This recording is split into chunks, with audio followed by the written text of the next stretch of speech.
Hola, ¿cómo están? Esto es 23 preguntas, edición After Hate, y se llama así porque la semana pasada, después del partido de Bayern contra el PSG, que se jugó en Francia, hice yo un par de comentarios que al parecer encendió a mucha gente, que por supuesto, como suele pasar, no ponen atención en lo que escribí. Más adelante, no, bueno, de hecho es la primera pregunta y lo platicaremos. Les pido que se suscriban al canal, le den like, activen las notificaciones, todo esto que ustedes ya saben. Y si no conocían la dinámica, bueno, funciona de esta manera. Yo abro una convocatoria en mi cuenta de X, las primeras 23 preguntas que llegan son las que contesto en el episodio que se graba. Sin más, para eso les quiero decir que entre las preguntas hubo una que yo creo que les va a interesar. El problema es que es la última, en donde me dice alguien, eh, hace 2 días Martinoli y Luis García hablaron sobre ti, y Martinoli dice que no es cierto lo que tú dices y Luis García cuenta por qué se pelearon. Entonces, bueno, si les interesa y les gusta ese tipo de información, como mi ofrecimiento aquí es contestar lo que me pregunten, independientemente del tema que sea, sin tocar, por supuesto, situaciones personales y familiares, que esas no las voy a compartir y no me voy a meter. Esa es de carácter privado y para mis amigos. Y bueno, si hay algunas preguntas, como por ejemplo, ¿cuántos hijos tienes? Pues eso sí lo puedo decir, ¿no? Y si les gusta el fútbol, también lo puedo comentar. Vamos a arrancar con esta primera pregunta, que yo creo que es, o sea, en el momento en el que dije vamos a abrir 23 preguntas, era precisamente porque sabía que iban a decirme esto. Te la mamaste diciendo que fue un mal partido. ¿Vas a aceptar que te equivocaste o vas a seguir creyéndote diferente a los demás? Bueno, empecemos con que yo jamás dije que hubiera sido un mal partido. No hay un solo post, un solo comentario mío que diga que es un mal partido. ¿Por qué? Porque fue un partidazo, porque fue muy emocionante. Lo que yo dije es no porque haya muchos goles, quiere decir que fue un buen partido. Ahora, fue un partido emocionante, pero tácticamente no es un buen partido. Hay cualquier cantidad de errores. Los que no lo crean, pues bueno, pueden ir y buscar, hice un hilo solo con los highlights demostrando por qué mi comentario de que no había sido un buen partido. Después tenemos las declaraciones de Luis Enrique diciendo así jugamos, que se contraponen a lo que es muy famoso y ustedes seguramente han visto, donde se habla de que, bueno, de hecho es un video en donde Luis Enrique le reclama a Mbappé y le dice que investigue quién es Michael Jordan y en qué momento se volvió el GOAT del básquetbol, ¿no? Que es cuando él aprende a defender y aprende a sacrificarse por el equipo. Y después también, ¿no? Por ahí yo lo compartí, hay un post con un video donde Luis Enrique, que le gusta manejar la narrativa y le gusta jugar con los medios y al cual yo admiro por eso, hasta que llega un momento en el que me parece que se pasa, dice, le preguntan, oye, el hat-trick de Mbappé, y él dice, sí, pero yo no estoy contento. ¿Por qué? Porque a la defensiva no jugó bien, ¿no? Metió 3 goles, pero a la defensiva no jugó bien. Lo cual se contrapone con lo que dice ahora, ¿no? De nosotros somos ofensivos y los que opinan que jugamos mal a la defensiva me vale madres. ¿Qué quiere decir esto? Que Luis Enrique siempre será Luis Enrique. Le gusta manejar la narrativa y eso es lo que debe hacer un entrenador cuando está en una conferencia de prensa. No dejar que la maneje alguien más, sino tener el control siempre tú. Eh, ¿Vas a aceptar que te equivocaste? No, no me equivoqué. No me equivoqué. En ningún momento dije que fuera un mal partido.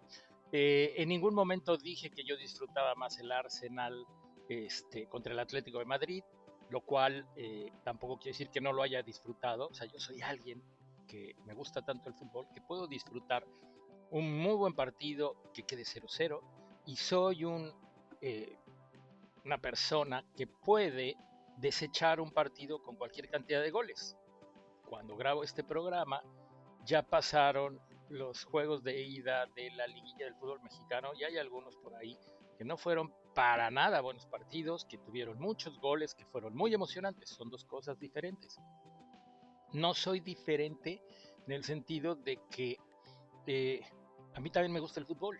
¿Qué pasa? Que yo lo analizo desde otro punto, nada más, ¿no? Y entonces a mí me interesó ver qué hacía Luis Enrique y qué hace Company. ¿Por qué? Porque yo tengo una teoría sobre Company que más adelante platicaré porque hay otra pregunta. ¿Te crees diferente a los demás? no me creo, soy diferente a los demás, soy un tipo que jugó, soy un tipo que dirigió, soy un tipo que ya le dio la vuelta al mundo dirigiendo otras modalidades de fútbol, que tiene experiencia, que tiene 2 títulos de entrenador, que fue a la escuela, que tiene un posgrado, que hace un podcast, que conoce a mucha gente, ¿no? Que va desde Pelé diciendo quiero hablar con Ramón porque quiero que me cuente de la final de fútbol de playa que acabo de ver hace un par de semanas, hasta recibir palabras cariñosas de Avalanche, hasta sentarme todo el proceso con entrenadores de las selecciones mundialistas, pero bueno, entonces ese soy yo y por eso opino lo que opino. La verdad, me da risa que venga gente que se emociona con los goles a criticar mi punto de vista. No pasa nada, ¿no? Para eso lo hago. Si no quisiera que la gente criticara mi punto de vista, pues simplemente lo compartiría con la gente con la que chateo. Hola Ramón, yo quería preguntarte cómo se dio tu acercamiento a la playa. Nos has contado de tu primera experiencia en ascenso, cómo se dio el paso de ahí a la playa. No, bueno, no, mi primera experiencia en ascenso al final nunca se dio, estuve cerca, estuve en el draft, etcétera. Mi paso a la playa arranca así. 2001 yo dirigía a nivel universitario y un día se me acercan y me dicen, oye, ¿te interesaría venir al cuadrangular de fútbol de playa? Y yo dije, no. Y luego me dice, no, pero no como jugador. Y dice, ok, bueno, pues como jugador yo ya no me podía ni mover. Sino necesitamos un entrenador mexicano joven que le aprenda al entrenador que vamos a traer. Y primero dije no, pero después me volvieron a decir, mira, este entrenador es este otro, y esta es la lana que te podemos pagar. Y la verdad es que era justo en mis vacaciones, era una buena cantidad, investigué quién era el entrenador que venía, valía la pena. Yo no tenía idea de fútbol de playa, lo había visto una vez en la tele y no me había gustado. No había visto incluso un equipo mexicano, creo que hasta Negrete estaba ahí, estaba Damián Álvarez, ¿no? Y pues bueno, era más show que deporte. Entonces estuve en ese cuadrangular, no nos fue nada mal, algo aprendí y como no nos fue nada mal, y aunque perdimos los 3 partidos, nos invitan al Mundialito de Figueira da Foz en Portugal. Vamos al Mundialito y ahí me doy cuenta la fuerza que tenía en Europa. El estadio se llenaba, los partidos eran a las 4 de la tarde, a las 6 de la mañana ya había gente formada y la figura del evento era nada más y nada menos que Eric Cantona. En el cuadrangular de México participó Junior, participó Branco, participó Dunga, participó Julio Salinas, participó Joaquín. O sea, había gente de gran peso futbolístico. Y cuando llego a Figueira, me encuentro a Figueira Foz, que está Cantona, ¿no? Y desde ahí tuve oportunidad de platicar con él y verlo. Él, unos años después, fue el primer campeón del mundo dirigiendo Francia, jugando incluso. Y entonces, bueno, a mí ahí me, me abrió el panorama, ¿no? Y pensé qué equivocado estaba yo en creer que el fútbol de playa era una cosa sin chiste y que simplemente pues, servía en ese momento. No sabía que en Europa tenía, en algunos países, por supuesto en Sudamérica, Brasil, Uruguay, Argentina, etcétera, ya se jugaba. Entonces, 2001, 2002 me invitan para que supuestamente ya sea yo el entrenador y al final, después de una semana me dicen paremos porque no hay dinero, todo está volcado de los patrocinios hacia el Mundial de Corea-Japón. Ok, te llamamos después, ese te llamamos después nunca pasó, quiero aclarar, los dueños de esa empresa eran Ibar Cisniega, hoy presidente de la federación, y Juan Carlos Rodríguez La Bomba. Mi querida Bomba, que era en ese momento, bueno, que después fue el comisionado, el alto comisionado de la federación. ¿No? Ellos eran los dueños de la empresa que trajo en 2001. Por México jugó Adrián Chávez, jugó Jorge Campos, de repente apareció por ahí el Piojo Herrera, Beto Andrade, ¿no? Aunque el técnico terminó borrándolos, pero bueno, el Negro Chávez sí y Jorge Campos también. ¿Qué sucede? Que en 2005, un día viendo la tele, estaba el fútbol de playa, Brasil goleando tristemente a México 23-3, la derrota histórica más grande, y pues bueno, yo andaba en búsqueda de trabajo, había yo renunciado a la Náhuac, creo que ya había yo dirigido la segunda división de Atlante, y entonces le digo al que era mi representante, o que fungía como mi representante, que era entre amigo, más que representante era como mi amigo, pero él se dedica a eso. Y dije, oye, a lo mejor por ahí hay un espacio. ¿Por qué? Porque busqué en internet y vi que ya era de FIFA y que iba a haber Copa del Mundo y que etcétera, etcétera. Total, bueno, como buen representante me estuvo mintiendo varios meses hasta que al año siguiente, de repente, un día me llama Jorge Campos bueno, más bien, imprimo a Jorge Campos para decirme que me iban a hablar. Me buscan de la federación, me ofrecen ser el auxiliar de quien estaba, yo no acepto, me vuelven a buscar, me ofrecen ser el técnico y cometo los errores de no moverle mucho al plantel que ya había. Fuimos a Costa Rica, no calificamos y pues, de regreso me ofrecen la selección de futsal. Yo digo que sí. Cuando iba yo a firmar mi contrato, viene el cambio de federación. 2007 me invitan a Brasil, voy a la federación, me dejan ir, yo pagué las visas, porque solo, o sea, la federación no había un solo peso de presupuesto para modalidades, me prestan unos uniformes que tuve que firmar un pagaré para devolverlos, ¿no? Etcétera. Y pues pasan, me dicen, no va a haber, ok, y pasan 5 o 6 meses y un día me busca Guillermo Cantú, me dice, oye, necesito que me ayudes, la FIFA nos está obligando a participar en esto. Memo ya me había ofrecido que si algún día había, pues, y él estaba, él me iba a buscar por la experiencia que yo tenía. Y bueno, me faltó aclarar, ¿no? La razón por la que me invitan a la federación es porque Jorge Campos lo invitaron y él dijo, voy si invitan a Ramón. ¿Por qué? Porque sé que con Ramón, pues por lo menos no nos van a golear, ¿no? Ese fue como el argumento. Entonces yo le tengo que agradecer al surfer y después lo voy a conectar en la última pregunta en relación a Jorge Campos y el fútbol de playa cuando hable de Martín Olivas García. Y entonces, pues bueno, me dice Cantú, échame la mano, ¿no? No hay dinero, nada más ayúdame a participar. Y pues bueno, acepto, me regreso, yo vivo en Chicago, me regreso a México, hago el equipo, calificamos al Mundial, vamos al Mundial y pues a partir de ahí la historia algunos se la sabrán, quién sabe qué pasa, no sé cómo, ¿no? Este grupo de lancheros pues le gana a los lancheros rusos, a los españoles, casi a los brasileños, a los de Isla Salomón, a los lancheros uruguayos y sin saber cómo llegábamos a la final, fuimos subcampeones del mundo y regresando pues obviamente me dijeron que sigue y yo les dije pues no sé, ustedes díganme, me dijeron pues ponte a trabajar. A la par la FIFA abrió junto con CONCACAF una fecha extemporánea para que México se inscribiera al futsal porque me mandaron llamar y me dijeron nos interesa que México juegue futsal, ¿tú lo agarrarías? Y les dije no es mi decisión y además creo que ya se declinó y me dijeron no, vamos a hacer todo pero tú haz tu parte con la federación para que México participe. Y bueno, y así se dio, lo cual terminó que en algún momento también México participó por una vez en la historia en un Mundial de Futsal en el 2012 y también lo dirigí yo. Básicamente esa es mi llegada, creo que ya me tardé muchísimo y no sé si ya lo había hablado en el capítulo anterior. Entendiendo que Aguirre es el que decide desde el análisis, es tanta la necesidad de tener un delantero como Memote para designar una plaza específica.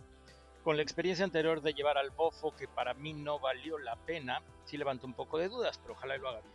A ver, el Memote es un especialista en el juego aéreo ofensivo. No es lo mismo decir, vamos perdiendo, necesitamos un gol, sube a Montes, sube a Edson, ¿no? Y tiremos pelotazos.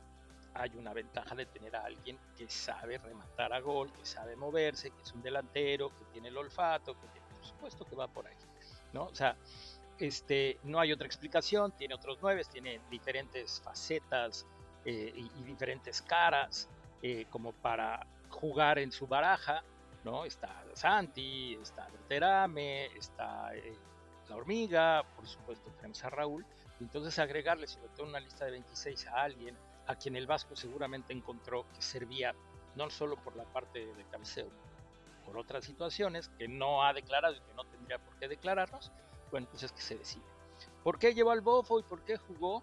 Pues porque el Bofo era en su momento, hay que recordar lo que hizo en la Copa Libertadores, ¿no? Había que jugar contra Argentina posiblemente, y entonces, ¿por qué lo mete?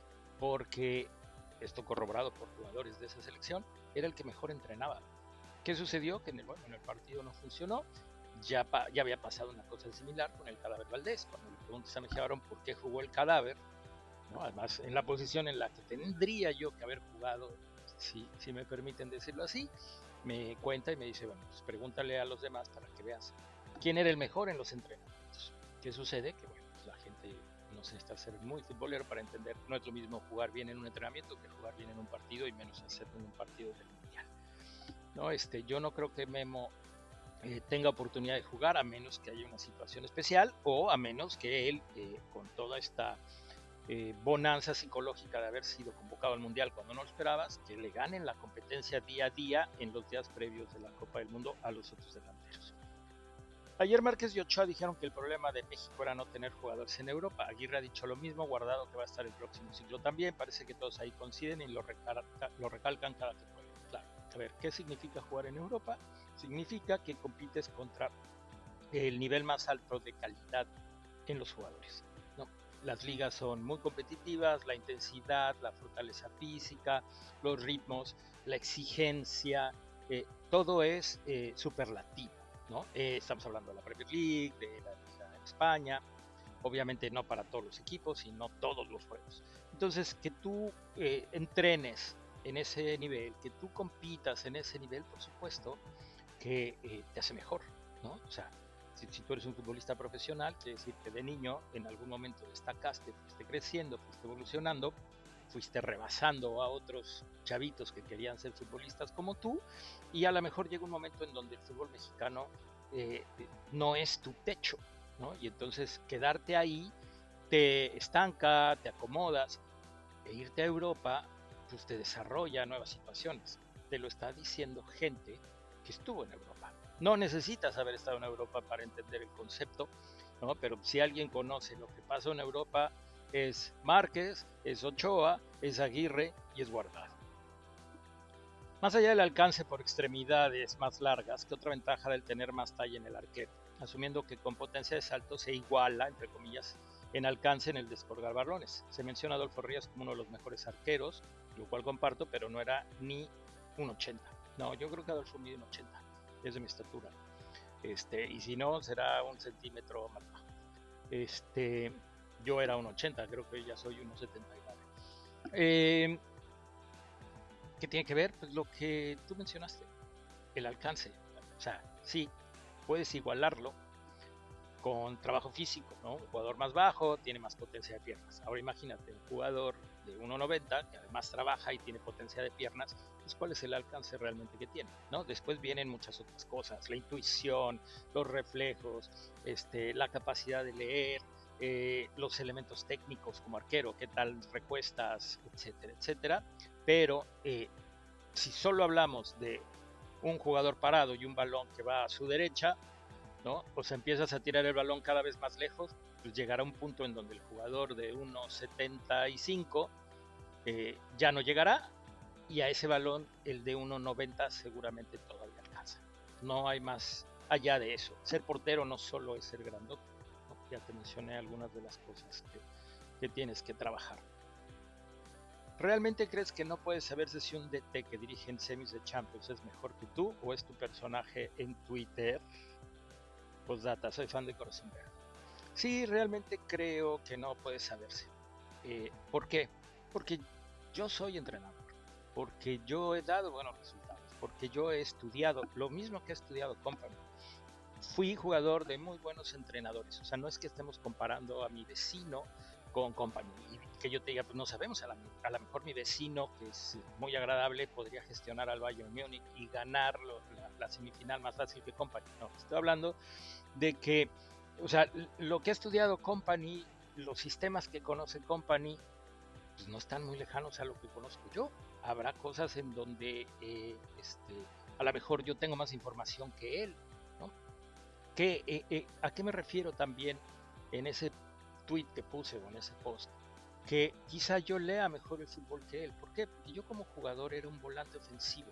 Y me van a decir, sí, pero no jugaste en ningún lado y él jugó Champions, etcétera. Y entonces yo te podría decir, a ver, si yo me siento a hablar con Rafa Márquez de fútbol y podemos hablar y podemos intercambiar puntos y él puede escuchar lo que yo digo y puede estar de acuerdo o cuestionarme y después yo convencerlo en base a argumentos a él, al Vasco Aguirre, a Bora, a Mejía Barón, o sea, la gente con la que yo he tenido oportunidad de platicar fútbol, ¿no? O sea, si alguien me dice, no, pues Rafa Márquez no se podría hablar de fútbol, no se podría sentar a hablar de fútbol con Company, pues yo creo que estaría equivocado, ¿no? Ahora, ¿quién es mejor entrenador entre Company y Rafa Márquez? No sabemos, todavía no sabemos, ¿no? O sea, habrá que ver a Rafa Márquez. A mí no me van a ver, evidentemente a mí no me van a ver, a Rafa sí. Y entonces llegará un momento en donde podamos saber, a ver, Rafa tuvo oportunidades y las desaprovechó, pero, o las aprovechó, pero no podemos saber si Company dirigiendo a México le iría bien, o no podemos saber si Company ya no le fue bien con el Burnley en la Liga Premier, por ejemplo. Entonces el entrenador depende mucho de los jugadores, y a mí me pones con jugadores de mucha capacidad y a lo mejor soy muy bueno, a lo mejor soy el peor, a lo mejor no me respetan ni tantito, a lo mejor no me entienden nada, y a Company lo pones a dirigir a los chavos que dirijo hoy y a lo mejor no sabe explicarles, a lo mejor no entiende el manejo de un jugador amateur para convertirlo en un jugador un poco más vivo tácticamente, porque Company era un defensa y su fortaleza no era su lectura táctica, su fortaleza era su competitividad y su carácter. Yo también era competitivo. No estoy diciendo que yo soy mejor que Company, nunca lo dije, dije, no podemos saber. Ah, pero ¿cómo te comparas? Pues no, no me estoy comparando en donde yo he dirigido y donde él ha dirigido. Si tú me llevaras a dirigir al Bayern, a lo mejor podría ser mejor. No lo sé, ni tú lo puedes saber, ni yo lo puedes saber. Si tú traes a Company a dirigir a la selección de playa, no podemos saber si Company hace a México campeón del mundo o hace que México ni siquiera califique en CONCACAF. No lo podemos saber. Esa fue mi respuesta, ¿no? Por supuesto, entiendo todo lo que destapa y todo lo que dicen, y este güey se cree mejor que Company. Jamás dije, no podemos saber. Sí creo, y sí creo, y sí creo, lo digo 3 veces, que yo leo mejor lo que pasa en un partido que lo que lo hacía Company, eh, hablando lo que fuimos como jugadores. Él obviamente jugó en un nivel al que yo ni siquiera me acerqué. Lo más cerca que estuve es pues hablar con gente que ha estado, ¿no? Gente que ha sido campeona del mundo, gente que ha dirigido mundiales y todo, pero no, yo no pisé la cancha ni la Premier League como lo pisó Company. Ahora, jugué contra gente que fue buena en la Premier League y el día que jugamos yo fui mejor. ¿Eso qué significa? Que si yo hubiera nacido en Inglaterra hubiera sido mejor futbolista que algunos de ellos. Pues sí, a lo mejor. No lo podemos saber. Ese fue mi comentario. Profe, ¿qué tanto nos podrías ayudar que México regrese a Copa? ¿Qué tanto nos podría ayudar que México regrese a Copa Libertadores Sudamericana? ¿Es lo que necesita el fútbol mexicano o más jugadores en Europa? Las dos son buenas, ¿no? Si tú tienes la competencia de la Copa Libertadores, la exigencia y demás, pues obviamente hablamos lo mismo de estar en Europa, ¿no? Diferentes exigencias, crecimiento, se te abre el panorama, adquieres diferentes vivencias y lo vas acumulando en tu expertise, ¿no? Y entonces, o sea, no es lo mismo que seas un chef que solo cocina comida mexicana, que de repente te des una vuelta por Italia y traigas que agregarle a lo que cocinas, por decirlo, por buscar algún ejemplo que se me ocurrió en este momento. Ahora, Venezuela y Bolivia juegan Copa Libertadores y Copa América y su Copa Sudamericana, y no necesariamente los ha hecho ser potencias mundiales. Y del otro lado, pues bueno, hay jugadores que juegan en Europa, que tienen acceso a jugar en Champions, que entrenan en equipos, y eso no quiere decir que sean mejores, simplemente por eso, que muchos jugadores mexicanos que quizá ni siquiera pisan Europa, ¿no? Esa es la cosa. ¿Cómo podemos saber si Benjamín Galindo hubiera podido jugar en el Manchester United? No podemos saberlo. No podemos saber si hubiera sido mejor que algunos de los que han figurado o que están jugando hoy. No podemos saberlo. Ahora, sí sabemos de la capacidad de Benjamín Galindo como futbolista, de su técnica, de su situación de ser ambidiestro, ¿no? Cosa que hay muchos futbolistas allá que quizá lo único que tienen es que son fuertes, ¿no? Y que por eso están jugando en Italia. Entonces, conecto con la otra pregunta. Por supuesto que te sirve, no necesariamente quiere decir que esa sea la solución, pero para mejorar, todo lo que le sumes y aporte cosas positivas, por supuesto que sirve. Sería bueno que le dieras espacio a describir al aficionado mexicano de fútbol sus virtudes y defectos, a ese que cree que se cree la mejor afición del mundo y cómo se compara con otras como la de Argentina o Brasil. Ahora que hay mucho hater que no le gusta escuchar verdades. Bueno, a ver, mencionaste a las aficiones de Argentina y de Brasil. De entrada, pues, son países en donde el fútbol es religión, ¿no? Desayunas, comes, cenas fútbol, seas futbolista o no seas futbolista. Por supuesto, hay gente que ni lo voltea a ver. Cuando hablas de la afición argentina, que para mí sería, si no la mejor de las mejores del mundo, también está la afición inglesa, por ahí está la turca, la alemana, ¿no? Diferente manera de vivir la pasión. ¿qué sucede? ¿Cuál es la diferencia con los aficionados mexicanos? Primero, hay más conocimiento de lo que es el fútbol. ¿Por qué? Porque tienen acceso a mejor información, ¿no? El mexicano no le interesa aprender, el mexicano no le interesa leer, al mexicano no le interesa, el mexicano lo que quiere es divertirse. Y entonces convirtieron entre el aficionado y los medios al fútbol en un espectáculo más que en un deporte. Entonces, cuando tú vas a ver un espectáculo, no te sientes identificado con el deportista. A ver, hablaría yo en el caso del tenis. ¿El tenis es un deporte o es un espectáculo? Porque si fuera un espectáculo, ¿no? Si tú vas como un aficionado neutral, pues entonces podrías abuchar al que va perdiendo, ¿no?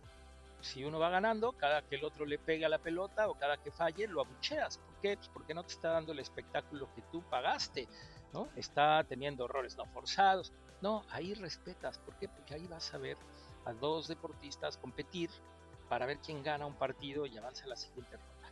En el momento en el que en México el fútbol dejó de ser deporte para pasar a ser primero más negocio y a la par también más show, pues entonces se pierde esta identidad entre el aficionado. ¿Cómo surgen las aficiones a los equipos de fútbol?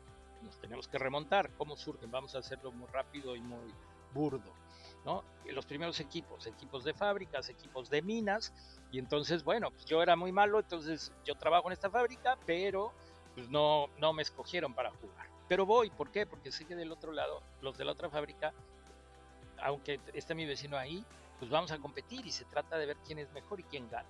Y entonces, ¿qué hago? Pues apoyo a mis compañeros de mi fábrica a ver si ganan, ¿no? Ah, perdieron, pues puedo salir triste y decirles son unos pendejos, lo que quieras. Pero durante el partido, que yo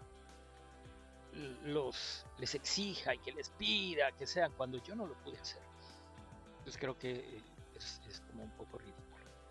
Para que la gente que no comparte conmigo esta idea, que son aficionados, yo lo que digo es, creo que la manera más sencilla de entender esto es, imagínate, o sea, porque después no fueron fábricas, fueron barrios, ¿no? Y después fueron ciudades, y después fueron países, que el que está jugando en la selección es tu mejor amigo, o es tu hermano, o es un familiar tuyo, ¿no?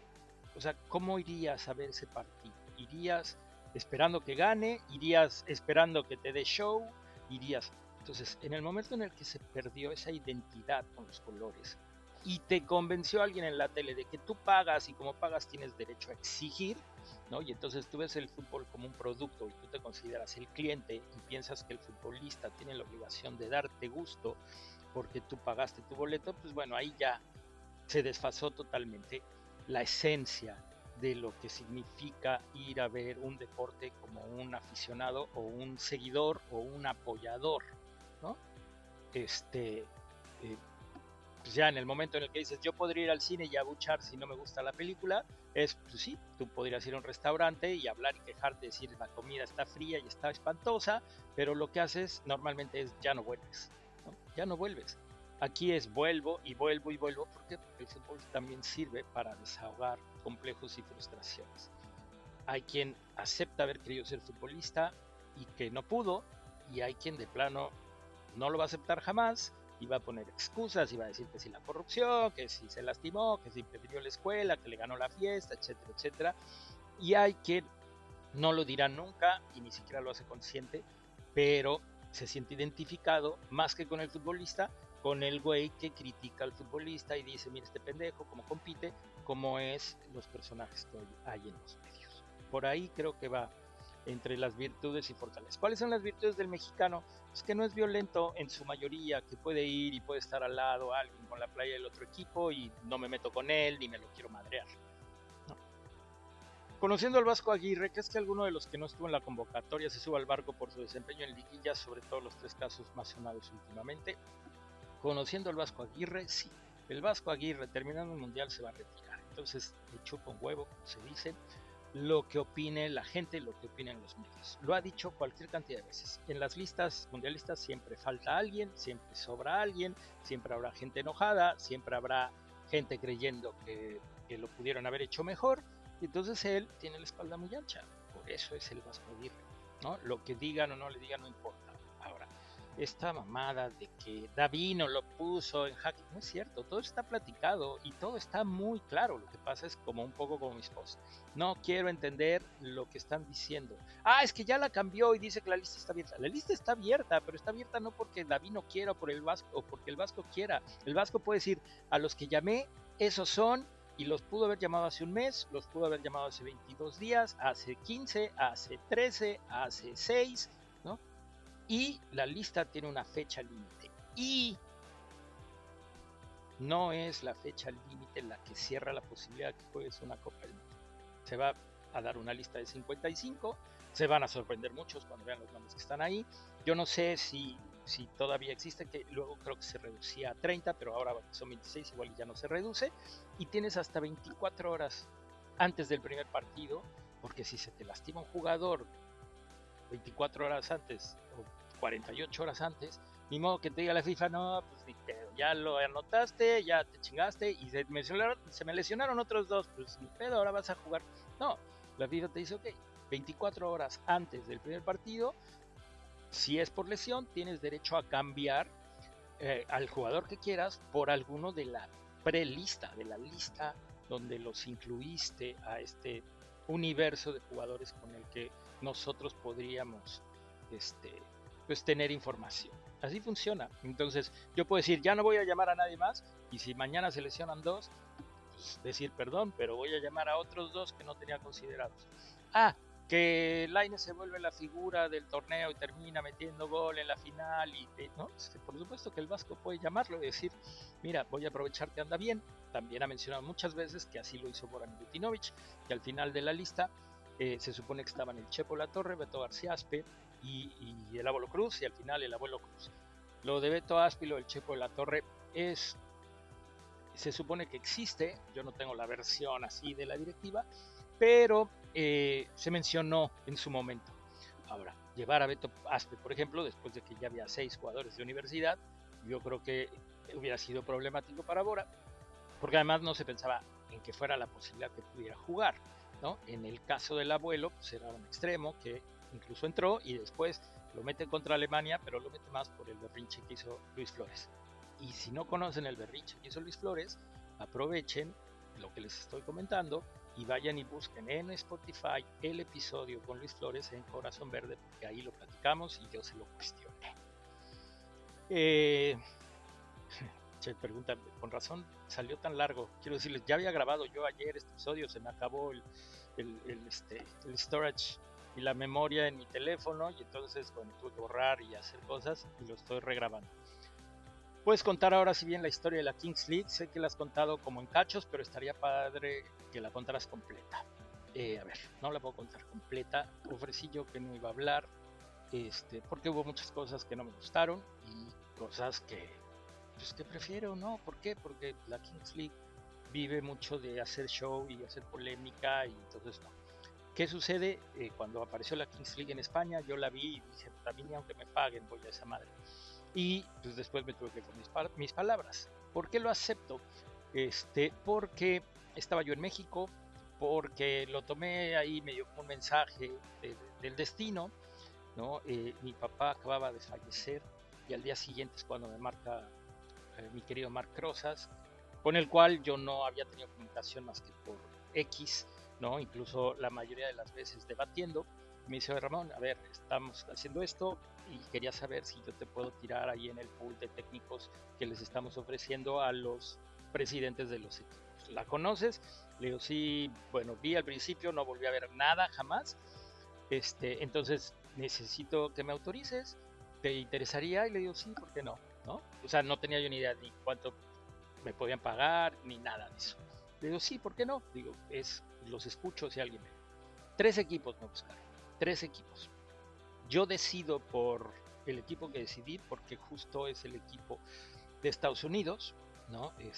Yo, para los que no saben, tengo 2 nacionalidades hoy.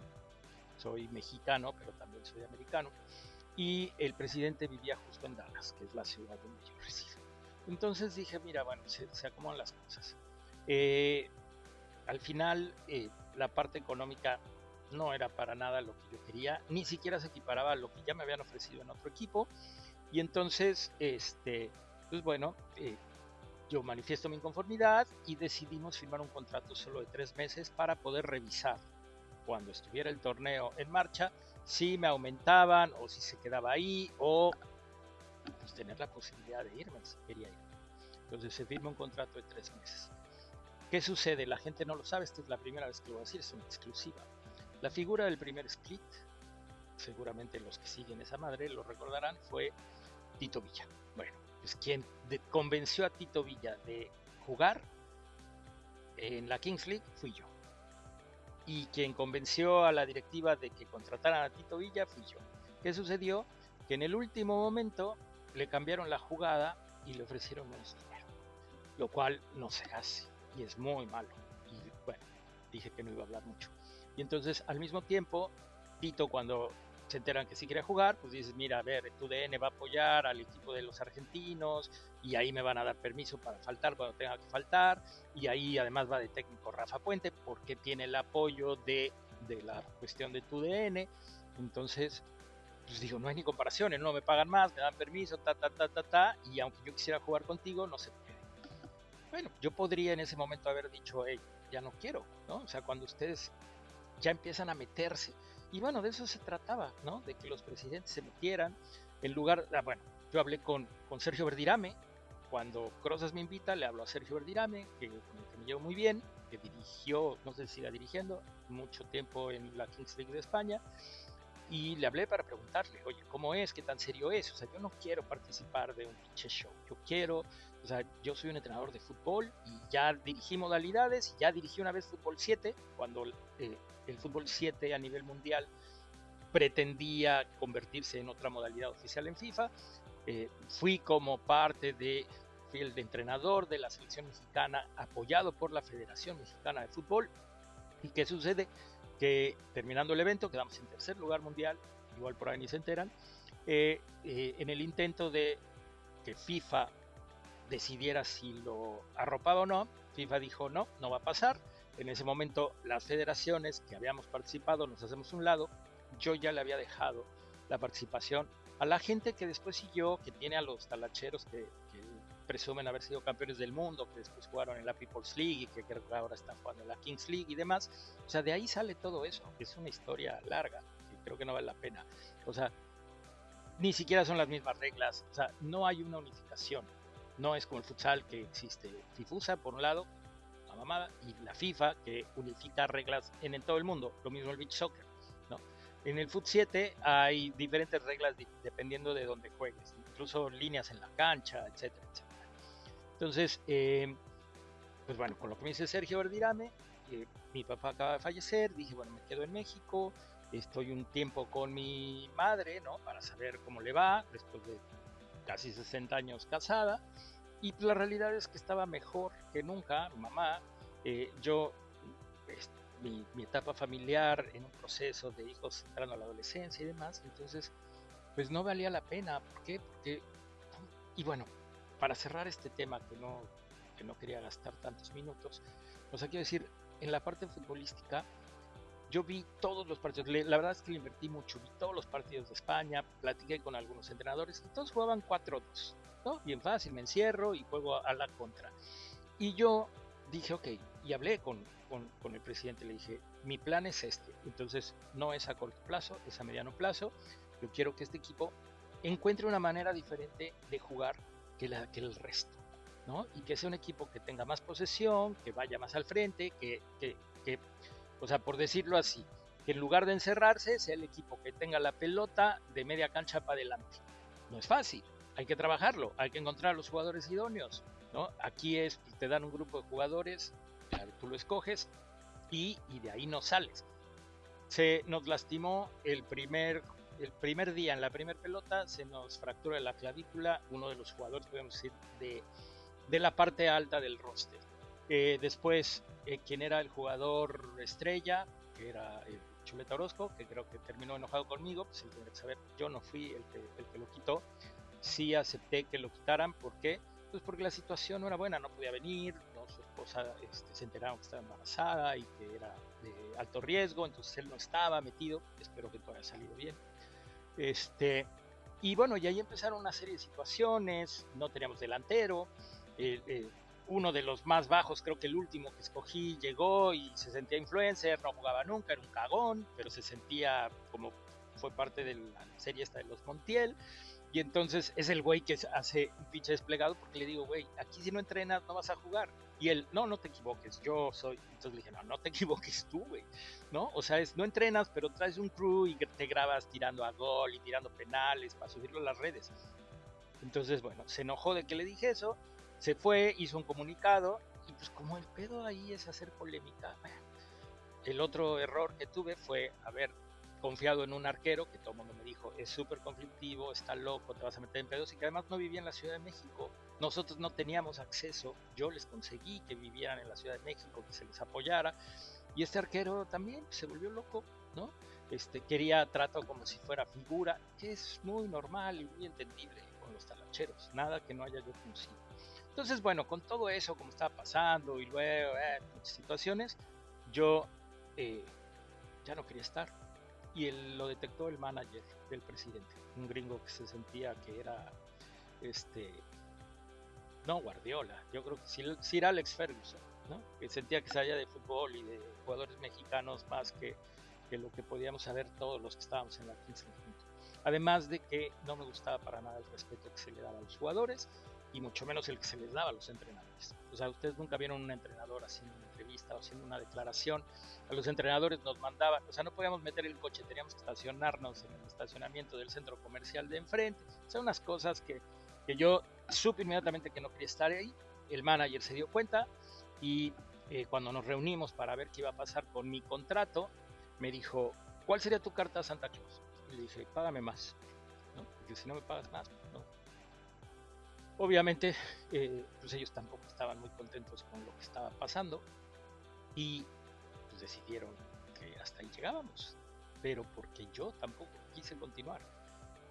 El comunicado lo hizo un becario que medio habla español. Me dijeron, ¿quieres hacerlo en conjunto? ¿Lo quieres redactar tú? O sea, ellos me ofrecieron redactar el comunicado yo y les dije, no, o sea, yo me hago un lado, ustedes digan lo que tengan que decir, lo que les sirva a su narrativa, a su club, a lo que quieran. Entonces me lo mandan, yo lo autorizo y y era en inglés, obviamente. Cuando lo tradujeron a español, usaron Google Traductor y entonces la traducción en español, pues queda libre para que lo interprete cada quien como quiera, y por eso me dicen, te corrieron de la Kings League.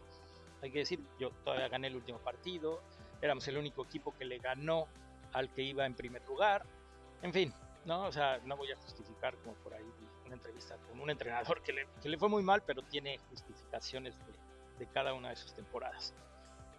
Muy largo esta respuesta de la Kings League, pero espero que ya no me vuelvan a preguntar. ¿Cuál fue la enseñanza más importante que te dejó el fútbol de selecciones? Imagínate. O sea, yo sé que hay gente que se... Pero yo les pregunto, ¿qué hace un entrenador de una selección nacional? De la que me digan, de Costa Rica, de Honduras, de El Salvador. ¿Qué hace un entrenador? ¿No? Pues tiene que visorear jugadores, tiene que elegirlos, tiene que entrenar con ellos, tiene que decidir una lista, tiene que elegir un modelo de juego, tiene que elegir una filosofía, ¿no? Si no existe ya, y con eso tiene que entrenar, después viajar, subirse a un avión con la ropa, con el escudo de su país, enfrentarse, llegar a una competencia oficial donde vas a buscar ganarte un lugar para una Copa del Mundo, y del otro lado pues encuentras que están los gringos, los mexicanos, los trinitarios, los canadienses, te juegas el pase al mundial, tienes que tomar decisiones de quién inicia, de qué modificaciones haces, de qué tácticas son las adecuadas, de si vas ganando me defiendo o sigo atacando, de si pues, en el papel soy más débil que ellos o físicamente ellos son más fuertes y entonces tengo que cambiar a jugar de esta manera. Yo les pregunto ahí, ¿de qué estoy hablando? ¿Estoy hablando de fútbol de playa? ¿Estoy hablando de fútbol o estoy hablando de futsal? En las tres cabe. ¿no? Y después calificas al mundial, bueno, festejas y ahora te preparas porque vas a jugar contra equipos que seguramente son de un nivel más alto que lo que te enfrentaste en las eliminatorias. Y lo mismo, ¿no? Tienes que dar una lista, tienes que dejar fuera a algunos jugadores, tienes que convencer a otros de que es quizá el torneo de su vida, tienes que buscar motivarlos, tienes que analizar cómo juegan los rivales, encontrar una manera de contrarrestar sus fortalezas, de aprovechar sus debilidades, de ellos, tuyas, y después, bueno, empieza el mundial, cantas el, o sea, te vistes, sales con la camiseta de tu selección, hay aficionados en las tribunas, ¿no? Echándote porras, hay gente viendo en la tele lo que estás haciendo, tu familia deseando que te vaya bien, cantas el himno, del otro lado ellos cantan el suyo, y entonces empieza el partido y tienes que hacer todo lo que hace un entrenador. Todo eso lo hice yo 7 veces. Todo eso lo viví 7 veces. En algunos no le ganamos a nadie, en otros le ganamos a casi todos, en otros trajimos una medalla de FIFA en un momento en donde solo existía el campeón del mundo del 2005 y el Mundial Sub-20 que primero disquera invitación, luego no invitación y ahora lo hacen oficial. Pero bueno, pues les guste o no les guste, en el contexto de equipos de deportes colectivos, la selección de playa es la que ha quedado más alto en su mundial. Me van a decir, no, ahí está la de fútbol rápido, ahí está la de fútbol 7, otra vez. No hay una federación mundial, ni de fútbol rápido ni de fútbol 7. Aquí estamos hablando de la FIFA, ¿no? Y la FIFA tiene modalidades en todos sus países afiliados. Algunos no las juegan, otros sí, ¿no? Entonces no se compara. ¿Qué aprendí? Pues imagínate todo lo que te dije. En algunas acerté, en otras la cagué, en otras me fue muy bien, en otras no me fue bien, en unas yo pensé que me iba a ir muy mal y fue todo lo contrario, en otras yo pensé que me iba a ir muy bien y no sucedió. Entonces, bueno, todas esas vivencias las he ido acumulando, más lo que estudio, más lo que platico. O sea, hay gente muy exitosa, hay gente que son increíblemente altos en cuestión de calidad y pues, lo que me tocó, ¿no? Desde platicar con Avalanche, con Blatter, con Infantino, con Chuck Blazer, con ¿no?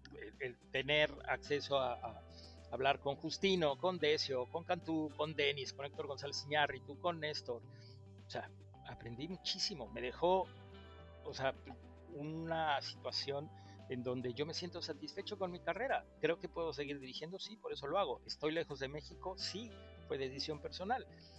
¿No? ¿Me arrepiento o no? No me arrepiento. ¿Fue la mejor? No lo sé, no lo sé. No lo sé si fue la mejor decisión en algún momento poner primero a mi familia que a mi carrera, ¿no? ¿Por qué? Pues porque de repente en la balanza las cosas se inclinan demasiado. ¿Me arrepiento o no? ¿Cómo le juegas a un equipo gringo que su punto fuerte son sus extremos y que se te va a echar atrás, pero cuando decide atacarte vas a notar que sus extremos superan en velocidad y en físico a tus laterales?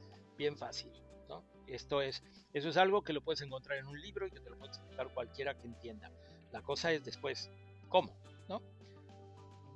Si tu lateral ves que es más lento que el extremo, lo que tienes que hacer es o echarte para atrás para que el extremo tenga menos espacio para ganar en velocidad, o al mismo tiempo tener a un central que cuando el lateral sea superado haga la cobertura. Obviamente pues eso se trabaja, y obviamente pues también si tu central es muy lento, pues, si tienes a Vini del otro lado pues te va a desbordar a todos, no importa lo que hagas. Pero la idea sería, pues bueno, hacerle una superioridad numérica, o en su defecto, ¿no? Si no es el extremo más rápido, poner a un lateral que le cierre la banda para que lo obligue a venir al centro, a una zona que está más congestionada, donde va a tener por obligación que combinar antes que desbordar. Todos esos son conceptos de libro, ¿no? De manual. Es más rápido que yo, lo obligo, o sea, le reduzco los espacios, no lo dejo recibir. Es más rápido que mi lateral, pues bueno, le hacemos un 2 contra 1. ¿Cómo? Puede ser que le tape la banda para que venga un contención y entonces entre los dos lo obliguemos a que la juegue para atrás, o ¿no? Busco que el lateral compita con él, y si lo desborda, invito a mi central a que haga la cobertura. ¿Qué pasa cuando mi central hace la cobertura? Se abre un espacio en medio, entonces, bueno, ahí es donde está la famosa función que hoy todo el mundo habla, que el contención se mete como un central, ¿no? Y entonces, aunque superaron a mi lateral, pues tengo una línea de 4 porque el contención ocupa el espacio del defensa central. Espero haber sido claro. No necesariamente se hace solo porque el rival es más rápido que tú. También se hace cuando tu lateral va al frente y lo mandas, ¿no? Eso hace el Paris Saint-Germain. Hakimi se va y se va y se va y se va y obviamente pues hay que cubrir el hueco que él deja. Espero haber sido lo suficientemente claro. ¿Crees que debe haber cambios en la preparación física que se realiza en México o crees que lo que se hace ahora no necesita cambios? A ver, México trabaja muy bien en la cuestión física desde hace muchos años. Yo desconozco hoy a la gente que está, pero sí sé que durante mucho tiempo, desde la llegada de Ariel González, a quien se le debe mucho en el fútbol mexicano, él incluso creó una escuela, una manera diferente de trabajar, más actualizada. Hoy ha cambiado mucho con la tecnología, con los estudios, ¿no? Con la medicina. Se sabe que hoy haces gimnasio y haces un tipo de trabajo físico preventivo. ¿Qué quiere decir eso? Que trabajas para que no te lastimes. En mi época eso no existía, entonces te lastimabas y pues tenías que parar. Ahora es para que no te lastimes, trabajas y entonces se reducen las lesiones. Después se creó un tipo de metodología diferente, ¿no? Vamos a ponerlo de manera muy burda. En mi época a mí todavía me tocó cabrones que te ponían a correr 1 hora alrededor de la cancha, ¿no? Que te hacían correr 12 kilómetros en la pretemporada, cuando en el fútbol no hay esas carreras de larga duración. Claro, sí tienes que aumentar la capacidad aeróbica del futbolista, pero hoy se sabe que lo puedes hacer con situaciones reales de partido, ¿no? Que puedes trabajar todo eso con balón, salvo la velocidad. Y hay quien dice que sí se puede trabajar la velocidad con balón. En fin, ha evolucionado muchísimo y yo creo que en México hay equipos que le invierten. O sea, tú lo ves, hay equipos que no tienen un preparador físico, que tienen incluso 2 o 3, o que tienen un preparador físico, jefe del área, y gente que se encarga de complementar lo que este responsable hace. En Estados Unidos no se conoce la posición del fitness coach más que en los niveles más altos. Te puedo decir que desde la segunda categoría para abajo hay equipos que no tienen, ¿no? Y que le dejan a que el jugador lo haga por sí solo o que el entrenador sea el que tenga que manejar la parte física. Se puede, claro, ¿no? Si eres un entrenador que estudió en la metodología que hoy ya no está nueva, que inventó Mourinho con su preparador físico, que se llama periodización táctica, pues bueno, se analiza las cargas, el volumen, las pausas, los días en donde se tiene que trabajar más fuerte, las intensidades en relación a los descansos, cuántos días faltan. Por ejemplo, en mi época se jugaba el domingo, descansabas el lunes, el martes te ponían una madriza física, el miércoles le bajaban, pero eran espacios reducidos, jueves hacías fútbol, viernes tiro a gol, sábado recreativo y domingo era el partido. Y así eran todas las semanas. Ahora hay equipos donde si el domingo no juegas, te hacen trabajar después del partido para que tengas la misma carga física y te equipares con los que sí jugaron. Al día siguiente haces un entrenamiento regenerativo y a lo mejor pues bueno, hay quien lo utiliza para empezar a ver cuestiones de video. Al día siguiente entonces haces tu pausa, pero tu pausa es con entrenamiento invisible, con ciertas exigencias en el descanso, en la alimentación, en la hidratación. Después tienes la parte de cuando empiezas a ver el video del partido anterior y cuando empiezas a ver el video del partido que te sigue. En fin, en México hay gente que lo hace bastante bien, gente que está muy actualizada y que está muy preparada. Yo no soy afín al Vasco y el tiempo me dará la razón. No, no te la va a dar. Porque más allá que tú seas afín, si lo que estás esperando es que al Vasco le vaya mal, pues bueno, ¿no? Mal por ti. Y si le va bien, pues nadie se va a acordar y tú vas a terminar diciendo, ¡ay, me sorprendió! Pero ¿tú crees que otro técnico hubiera sido mejor opción? Estuvo Mohamed, Larcamón, Almeida, etcétera. No, no creo. Yo creo que el Vasco era la opción. O sea, por todo lo que pasaba en ese momento en la selección, que había aguas turbulentas, que la relación entre prensa, selección, espectadores, no estaba bien, no quiere decir que la haya compuesto, pero la mejoró muchísimo. El sentir de los jugadores, de lo que representaba jugar en la selección también cambió. Es un tipo que tiene mucha experiencia, que tiene mundiales encima, que tiene toda su trayectoria en Europa, que ha trabajado, competido y platicado con entrenadores que son mucho mejores que él. ¿Mohamed es una opción? Sí, Mohamed es una opción. Larcamón, yo creo que no. Larcamón no es un técnico, por más que que trabaje bien y demás. Creo que no es un técnico con las credenciales para superar a otros en cuestión de que le den la selección nacional. No quiere decir, ¿no? Otra vez, ¿cómo sabemos si es mejor o no que el Vasco si él, ¿no?, ha tenido resultados con equipos mexicanos al parecer mejores, que de repente pues no le ha ido tan bien? Y en el caso de Almeida, pues también, ¿no? O sea, lo hizo muy bien. Yo creo que aquí no es coincidencia que menciones a 3 argentinos. ¿Qué tiene el argentino? Pues es más futbolero que el mexicano. Se involucra más, es más ganador, es más apasionado, es más futbolero, es más ambicioso. Y bueno, no sé si más ambicioso, pero su ambición la dirige de otra manera a la ambición que normalmente manejamos en el medio mexicano. Para cerrar esta respuesta te diría, para mí la persona ideal para dirigir a la selección mexicana es el Cholo Simeone, con todo y sus mentiras, con todo y estas cosas que hace. Si yo tuviera el poder de decisión y el dinero y todo, ya me lo hubiera traído. Y eso que no me gusta, o sea, o me burlo de sus pinches declaraciones ante la prensa. De lo que has podido ver de Guardiola, ¿cómo ha cambiado, modificado en su forma de juego desde el Barça al City? Es que son preguntas donde me tengo que extender. O sea, en el Barça, a ver, rápido, empieza 4-3-3 y de repente un día decide que en lugar de 4-3-3 con 9 fijo, va a jugar con un falso 9 y entonces abre todo y pone a Messi de 9, sabiendo que se va a salir de ahí, ¿no? Ya empezando por ahí, cambia todo. Después, ¿no?, una movilidad con ciertos detonadores de cómo atacar, en donde de repente aparecía Iniesta como extremo izquierdo, y Villa aparecía como enganche y Messi aparecía entre los centrales, ¿no? Hasta después su paso por Alemania, eh, con el, o sea, tendría yo que extenderme ahí, pero pasemos al City, ¿no? En el City llega y tenía al Kun, tenía a Gabriel Jesús y de repente decide igual hacer a un lado a los 9 y después cambia y decide traer al 9 más 9 que hay hoy en el fútbol mundial, que es Haaland, ¿no? Y después hace sus movimientos en la parte de atrás. Él es un genio táctico y además cuando gana o cuando las cosas, cuando le salen, cambia y cuando no le salen, también. Todo el tiempo está buscando nuevos modelos, nuevas maneras. A veces se equivoca, a veces exagera, como pues, es lo normal, ¿no? Pero en algún momento empezó a jugar 3-2-5, ¿no? En donde pues un lateral se cerraba. Después cambió a 2-3-5, en donde un lateral se cerraba a jugar de contención y el otro lateral aparecía quizá hasta como extremo. Después volvió a cambiar a 3. No sé si se oyó un poco, entró una llamada.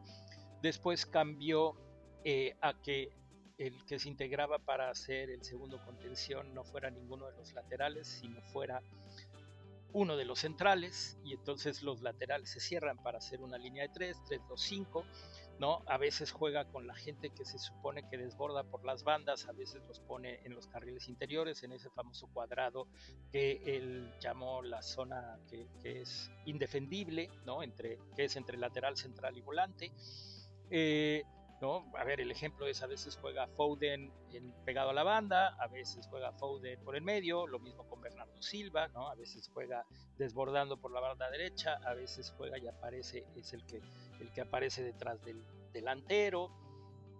Inventa, crea, tiene la baraja, el universo de jugadores en su plantel para hacer lo que se le antoja. Hoy, ¿no?, tiene a un lateral izquierdo que termina como centro delantero, ¿no? Claro, es un güey muy alto y entonces pues cuando te das cuenta, ¿quién lo marca?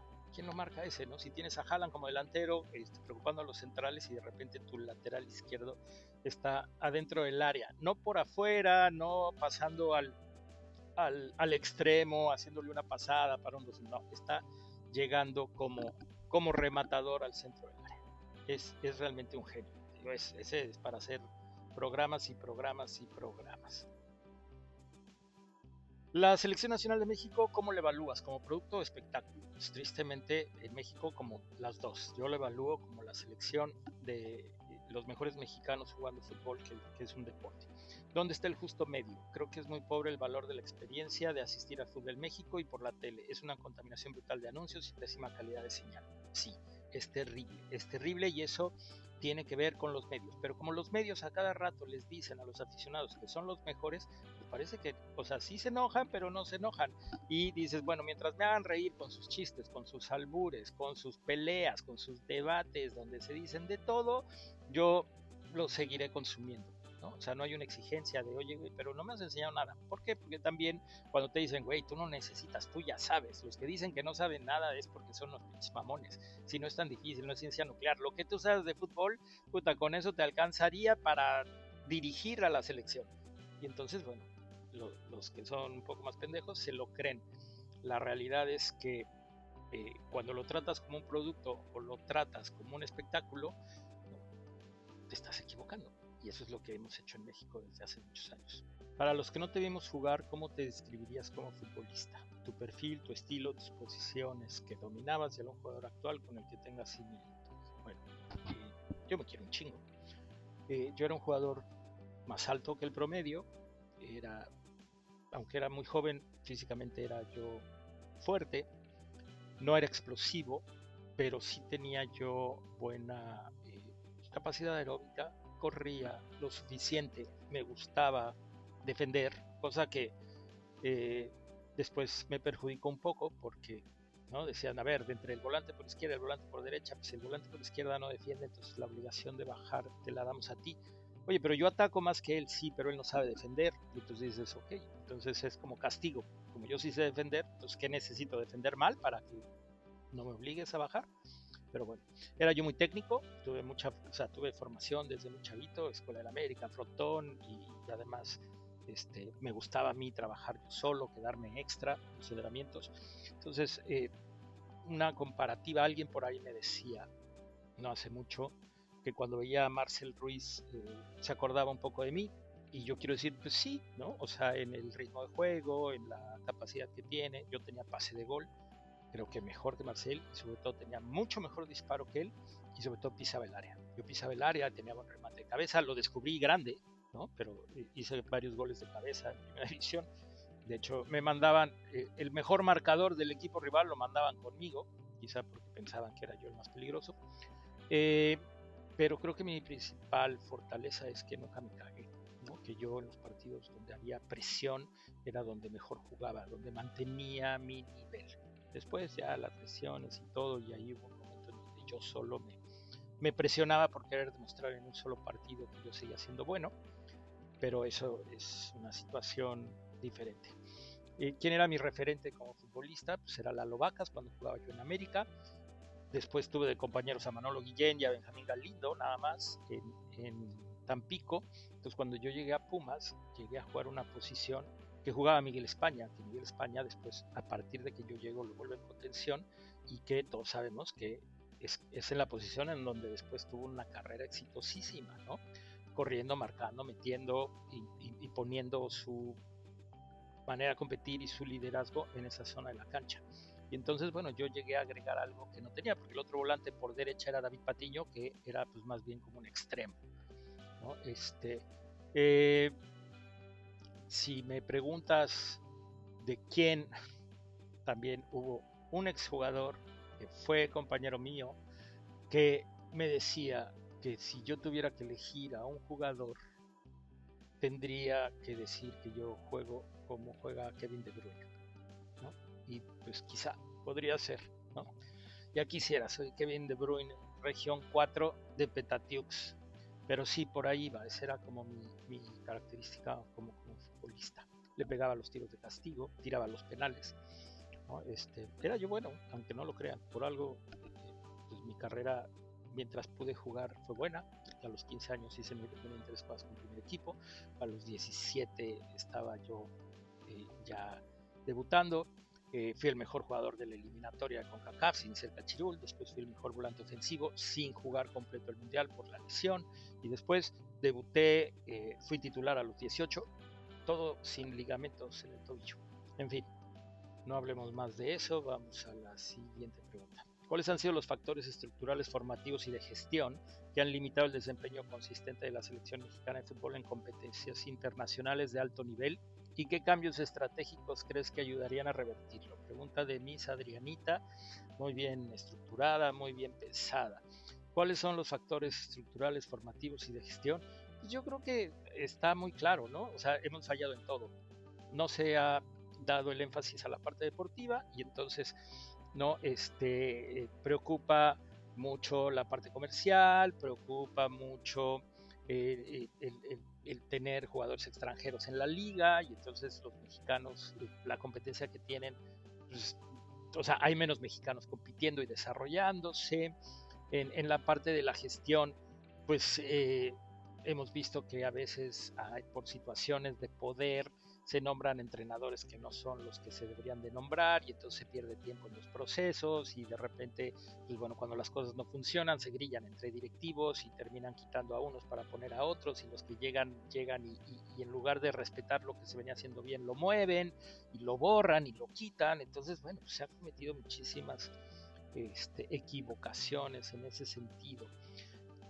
Por supuesto, todo lo que pasa en la liga y todo lo que pasa en las inferiores y todo lo que pasa con los directivos y todo lo que pasa en los medios y todo lo que pasa en los estadios termina teniendo repercusión en la selección nacional, ¿no? Y también pues, se conjuntó, ¿no? Que hubo una situación que fue la pandemia, que cortó un proceso que pintaba bien del Tata Martino. Hay que también pensar, Isabelita, que los momentos son importantes. No es lo mismo, para explicarme, tener aguardado, si eres la Volpe, tenerlo a los 18 años, que si eres el Piojo Herrera, tenerlo a los 25, 26, ¿no? O más, después de haber jugado varios años en Europa. Entonces, sí, tú también tenías aguardado. Pues sí, pero yo lo tenía acabado de debutar, ¿no? Y tú lo tenías después de haber jugado 3 mundiales, titular, jugando en Europa. Pues no es lo mismo, ¿no? Y entonces, pues esa situación de empatar, cuando me tocó a mí y cuando te toca a ti, y contra el Alemania que me toca jugar a mí, comparado contra el Alemania que te toca jugar a ti, también eso cuenta, ¿no? Y eso sí no está en manos de nadie, eso de repente pues, se da, porque así es el fútbol. ¿Por qué no odias al fútbol gringo como Martín y no lo destruyes desde adentro teniendo la oportunidad? No al país, a su fútbol, cosas distintas. A ver, me burlo mucho de la MLS, no lo odio porque ya lo dije, ¿no? Soy ciudadano americano, cuando tocan el himno lo canto y estoy muy agradecido con este país por las oportunidades que me ha dado a mí y a mi familia. Entonces, no lo voy a destruir.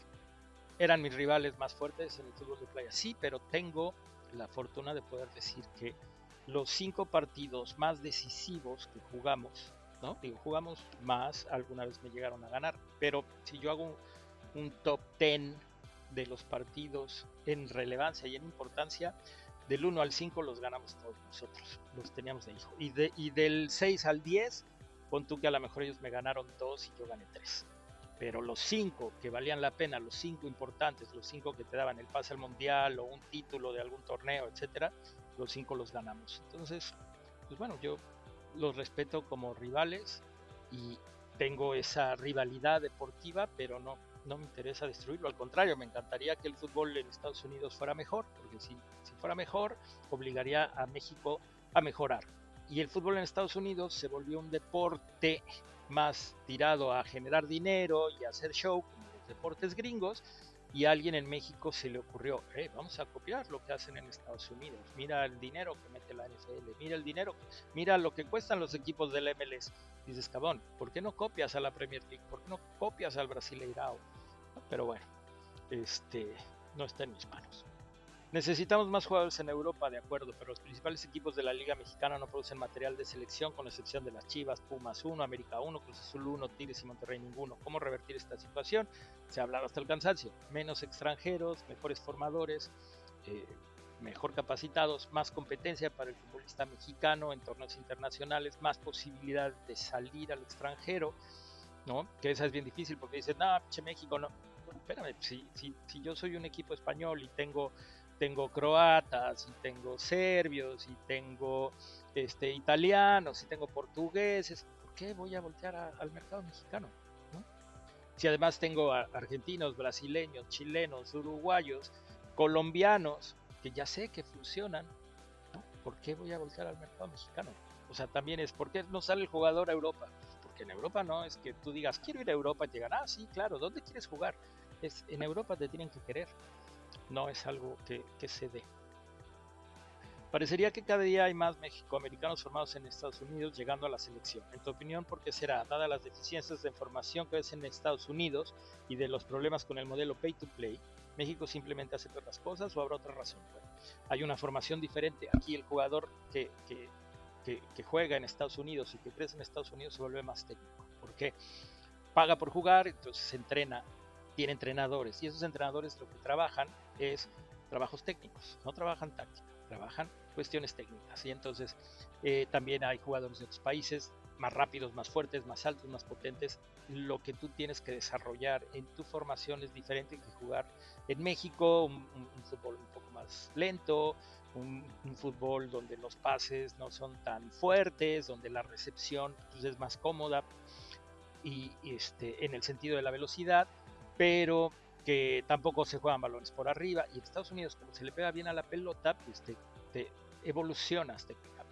Se juega un ritmo, se corre mucho, se tiran balonazos largos en lugar de combinar. Los entrenadores aquí en Estados Unidos es todos los delanteros, ves a todos los equipos de chavos, incluso del segundo nivel para abajo, y estírasela a la espalda y que corra a ver si la gana. O sea, no hay combinaciones, etc. Entonces, cuando tú agarras un jugador que creció con ese desarrollo técnico y de repente lo incluyes en la parte mexicana en donde se combina, si él es lo suficientemente inteligente para adaptarse, entonces lleva una ventaja, porque está mejor alimentado, porque físicamente ha competido contra jugadores más fuertes y porque le pega más fuerte a la pelota, es más preciso en sus pases, es más preciso en sus recepciones, entonces lo hace un jugador que puede destacar por ese lado. Después hay que ver qué tan inteligente es y qué tanto se adapta, pero creo que por ahí iría el por qué algunos mexicoamericanos son diferentes, no quiere decir que sean mejores. Ramón, ya estamos acercándonos a la importante. Ramón, hay arbitrajes que te condicionan el resultado de un partido, no el marcador, pero sí el resultado final, victoria o derrota. Y la segunda, hay pendejos que le sugieren a un jugador qué hacer con su carrera. Sí, claro, ¿no? Y el jugador es el que decide si les hace caso o no. Y en cuestión del arbitraje, sí, pero pasa en todo el mundo, ¿no? A veces un error te condiciona, un error que va al marcador hace que todo cambie, ¿no? Y un error que evita que tú metas un gol también hace que todo cambie. ¿Por qué? Porque el juego se mueve en base a las anotaciones. Y por supuesto, ¿no? Un árbitro que le marca muchas faltas a un equipo que es muy físico, que compite en base a fortaleza, a estar chocando, a hacer contacto, pues obviamente te va echando para atrás y el partido y la cancha se van inclinando. Por supuesto que te condiciona, no necesariamente a propósito, no necesariamente por un error, sino en la manera en la que ellos, en su perfil de árbitro, ¿no? Hay árbitros que permiten más, que le dan más fluidez al juego, hay árbitros que son más quisquillosos con los contactos y con los choques. Entonces, bueno, por supuesto que el árbitro, a ser el que determina cuándo se para y cuándo continúa el partido, tiene influencia en lo que pasa, para bien y para mal. Y vamos a la que quizá muchos esperaban, que dice, ayer Martinoli en un podcast dijo que era mentira, que lo corriste de una fiesta, que no te conoce, y el doctor García habló de cómo se pelearon. ¿Es cierto eso? Bueno, yo no los veo, yo no los sigo, yo no escucho sus transmisiones, mucho menos sus programas, no estoy de acuerdo en Martinoli, me vale madres, ¿no? En lo que se convirtió Luis, como menciona, pero le pregunté a alguien que sé que lo sigue y me mandó el bloque donde hablan de mí y entonces lo escuché y lo voy a comentar, ¿no? O sea, arranco con Luis, efectivamente, Luis y yo fuimos mejores amigos, él ahí habla de algo que yo nunca he mencionado y que es solo una parte del por qué nuestra relación se terminó, que es cómo me cierra la puerta a él cuando Mohamed le pide que sea yo su auxiliar. Para todos esos que se burlan de mí, de güey, seguro has de tener 1000 ofertas y todo, pues bueno, hoy lo voy a decir, ¿no? He tenido a lo largo de mi carrera la posibilidad de poder ser auxiliar de gente importante, de Mario Carrillo antes de que se fuera a la América, del Zurdo López, del Maño Ruiz, de Comiso, de Mohamed, ¿no? y he podido ayudar a otros técnicos con análisis, con charlas donde yo doy mi punto de vista, con reportes, ¿no? Pero bueno, pues por X o Y en su momento no se dio. Y quizá la que más me dolió de todas esas que no se dio fue pues la que cuenta Luis, ¿no?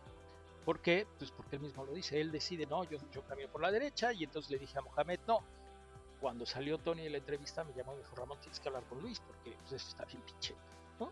O sea, es tu mejor amigo y te está cerrando la puerta. O sea, no es que te esté ayudando, te está cerrando la puerta, porque la petición de que yo fuera auxiliar no era Luis diciéndole a Mohamed, oye, tráete a Ramón y mételo en tu cuerpo técnico, porque es decisión mía, que además se puede y que además se hace y que además pues, creo que es algo que no necesariamente es malo. No, aquí era Mohamed diciendo, quiero a Ramón, él dice tercer auxiliar y va a ser el primero o el segundo, dependiendo de si se queda Verdirame o no. Y pues bueno, Luis dijo que no, porque decidió cuidar su imagen, ¿no? Es algo que nunca lo hablamos, porque él no quiso hablarlo y porque pues, yo de alguna manera lo respeté, aún no estando de acuerdo. No nos peleamos, yo no tuve un conflicto con Gerardo del Villar en la cancha que teníamos, en donde yo era el director. El conflicto lo tuve con la persona que él dejó a cargo de la parte administrativa cuando él se fue de vicepresidente a Morelia, que tendríamos que decirlo, ¿no? O sea, a él se le había caído ser vicepresidente de Morelia, se fue a mi casa, y en mi casa yo le propuse una estrategia que le salió además a la perfección para que se le diera la instrucción a José Ramón Fernández de que se fuera Luis a Morelia y que José Ramón no pudiera hacer nada. Esa es la verdad. A lo largo de nuestros años de amigos, Luis habla también de que nuestra amistad inicia cuando me anuncian que no voy a jugar contra Brasil y yo me voy a meter a su cuarto y que le digo vengo porque no quiero estar. Eso es cierto, pero no funciona así. Entonces cuando yo llego a la selección, a Luis lo buleaban mucho. Yo no conozco a otra persona en el fútbol a lo largo de todos mis años al que hayan buleado más que a Luis en sus primeros años. Con el que no se hayan pasado de lanza tanto como se pasaron con Luis. Y entonces cuando yo llegué el día 1, le rompieron su pijama de franela y todo, y yo desde el día 1 lo defendí, lo pedí de compañero de cuarto, no este chavito fresita que no encontraba cabida en un grupo de gañanes que eran los demás futbolistas, pero como buenos pubertos adolescentes nos peleábamos a cada rato, y entonces en algún momento fui a pedir que lo cambiaran de cuarto y nos dejamos de hablar. Fuimos al Mundial sin hablarnos. Cuando a mí me avisan que no iba a jugar, mi compañero era Elias Ledesma, que era el goleador del equipo, en el que iba a recaer todo el peso que no iba a recaer en mí. Y entonces yo, con mis 16 años, pensé que si me iba yo a mi cuarto a llorar, a Elías le podía pegar en la cuestión anímica, y entonces me fui a medio llorar al cuarto de Luis. Ahí hablamos de que ahí yo decido, en ese momento es cuando yo decido, ¿no? En mi plática con Panchito Hernández, que ya no quería regresar a la América, a Luis lo habían invitado a la América, yo ahí le digo, no te vas a la América, todavía me dice, pero en América, mi equipo, y dice nada, y estás tú, y yo le dije, yo me voy a ir. Ahí fue la primera vez que yo dije en voz alta, yo me voy a ir de la América. Quizá él no se acuerde, yo tengo muy buena memoria, sobre todo de momentos así puntuales, entonces no es que de ahí haya arrancado nuestra amistad, a lo mejor él ahí la valoró, ¿no? Que yo hubiera decidido ir con él, pero bueno, éramos amigos desde antes. Después en Puma nos volvimos a encontrar, yo fui muy responsable de que lo subieran al primer equipo.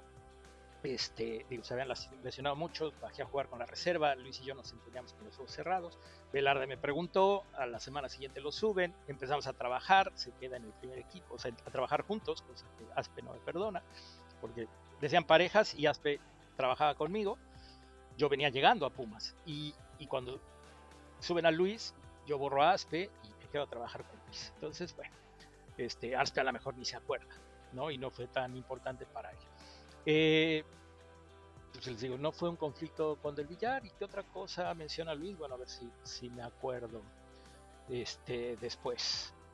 Sí, bueno, pues él en algún momento me ofreció irme a Morelia, Fuerzas Básicas, después de yo haber sido subcampeón del mundo, y pues, no venía al caso, ¿no? O sea, Luis no quiso enfrentar las cosas que teníamos que arreglar en su momento, ¿no? Teníamos un programa de radio, teníamos esta cuestión de la canchita, teníamos este asunto ahí del fútbol y efectivamente éramos muy amigos a lo largo del tiempo. Yo hice muchas cosas por él hizo algunas por mí, y simple y sencillamente cuando pasó todo esto que yo quise, como me lo ofreció él, vamos a sentarnos a arreglarlo todo y lo fue posponiendo, llegó un momento que le dije, a ver, si no lo arreglamos ahorita, porque empezó a haber ya hasta problemas de cuestión de dinero y demás, hagamos como que no nos conocemos, y pues bueno, yo se la cumplí, y ahí quedó, ¿no? Terminaría diciendo, algún día me dijeron, no, es que Luis quiere hablar, yo le dije, díganle que no se preocupe, que yo no le guardo ni rencor ni nada. Es gracias a él que hoy tengo esto que ven aquí. Que esto que ven aquí no me refiero al mueble.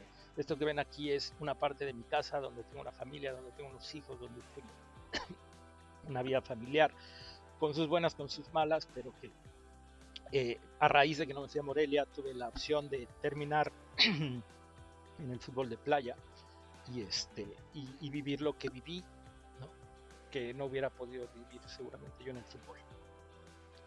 Ahora, pasemos a lo que dice Martín. Entonces a Luis, ¿no? Yo no tengo ningún rencor hacia él, al contrario, yo termino agradeciéndole que no me haya llevado a Morelia. En el caso de Martinoli dice, yo ni lo conozco, nos da con todo todos los días, tiene ahí una campaña, los que me siguen saben que no es cierto. Sí, dice bien, ¿le caga lo que hacemos? Sí, no lo que hace él. Lo que hace él es el mejor narrando y el peor siendo tóxico contra los futbolistas. Me caga más lo que hace Luis, dándole validez como exfutbolista. Y no nada más a mí, a todos los exfutbolistas que conozco, y a muchos jugadores hoy le ha bajado, pero todos los que fueron sus compañeros, recién empezaban Luis y Martinoli a hacer esta dupla, me los encontraba yo y me decía, dile a tu compadre, y yo decía, güey, dile tú, yo ya no hablo con él. No, pero no puede ser, él lo vivió, no puede ser. Pues sí, yo también coincido, no puede ser, pero bueno, esa fue decisión de Luis y hoy es viral y es famoso y monetiza muchísimo. Martinoli dice, yo ni lo conozco, Raya, me contaron que una anécdota, está pendiente de lo que yo digo, por supuesto, no tan pendiente como, o sea, yo no voy a decir, me sigue todos los días y le comentan, pero se entera cuando yo hablo de él, como seguramente se va a enterar de esta, y entonces, pues, digo, si la quiere ver, si no, que se la cuente.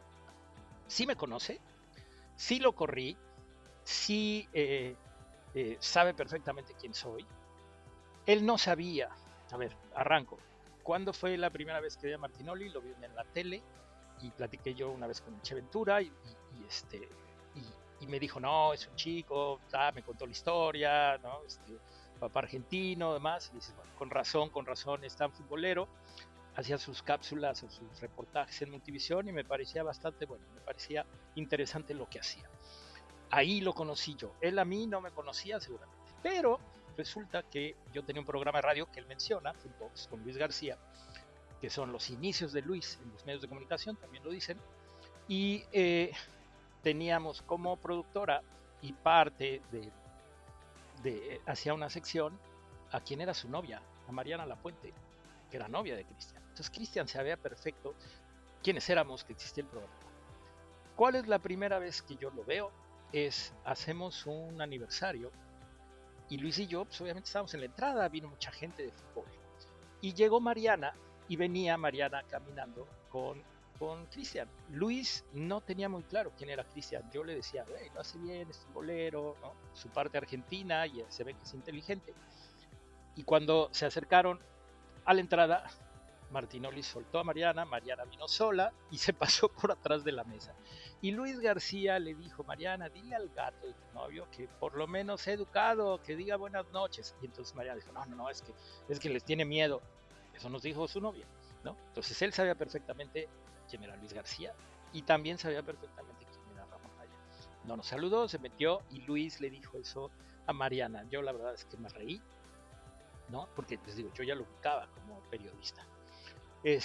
Después, siguiente escena es Luis ya entra a trabajar a Azteca, empieza a trabajar con él.